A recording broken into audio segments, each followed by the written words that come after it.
Mega DSC చేస్తానని మొదటి సంతకం పెట్టాను. సంవత్సరంలో పూర్తి చేశాను. మీ నియోజకవర్గంలో 107 మందికి ఉద్యోగాలు వచ్చాయంటే అది ఈ ప్రభుత్వం యొక్క పట్టుదల. మొన్నే అందరినీ పిలిచాను, నేనే సర్టిఫికెట్లు ఇచ్చాను. వాళ్ళ ఆనందం చూస్తే నేను చాలా మీటింగ్లకు వెళ్ళాను, కానీ వాళ్ళ ఉద్యోగం వచ్చిన వాళ్ళందరూ చాలా జుబిలెంట్గా ఉన్నారు, చాలా ఆనందంగా ఉన్నారు. మొట్టమొదటిసారిగా ఉద్యోగం వచ్చిన వాళ్ళ ఉత్సాహం ఎట్లుంటుందో నేను చూశాను. నేను ఒకటే చెప్తున్నా, ఈ రాష్ట్రంలో యువతకు ఒకటే విజ్ఞప్తి చేస్తున్నా, మీకు నేను అండగా ఉంటా. ఉద్యోగాలు కల్పించే బాధ్యత నాది.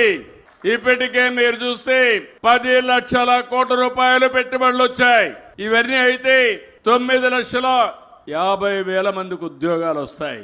ఇక్కడ ఒకసారి చూసినప్పుడు నేను ఆ రోజు చెప్పింది 20 లక్షల ఉద్యోగాలు 5 ఏళ్ళు ఇస్తాన్నాం. ఈ 15 నెలల్లో 4,71,574 మందికి ఉద్యోగాలు ఇచ్చాం. ప్రభుత్వంలో టీచర్లకి 15,941 ఇచ్చాం.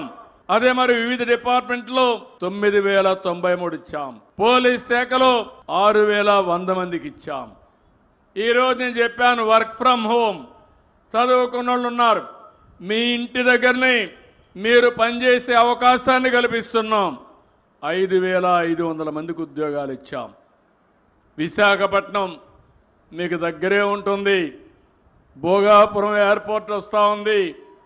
ఇప్పుడే టీసీఎస్ వచ్చింది, కాగ్నిజెంట్ వస్తూ ఉంది, గూగుల్ క్యాంపస్ వస్తూ ఉంది. గూగుల్ క్యాంపస్ వస్తే భారతదేశానికి ఒకప్పుడు హైదరాబాద్ ఐటీ క్యాపిటల్ అయితే విశాఖపట్నం ఏఐ క్యాపిటల్గా, డేటా సెంటర్ క్యాపిటల్గా తయారవుతుంది.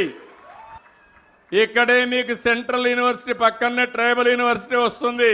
ఇక్కడ చదువుకుంటే నేరుగా విశాఖపట్నం పోయి వేరే ప్రపంచానికి పోయే పని లేకుండా ఉద్యోగాలు వస్తాయని చెప్పి కూడా నేను మీకు తెలియజేస్తున్నా.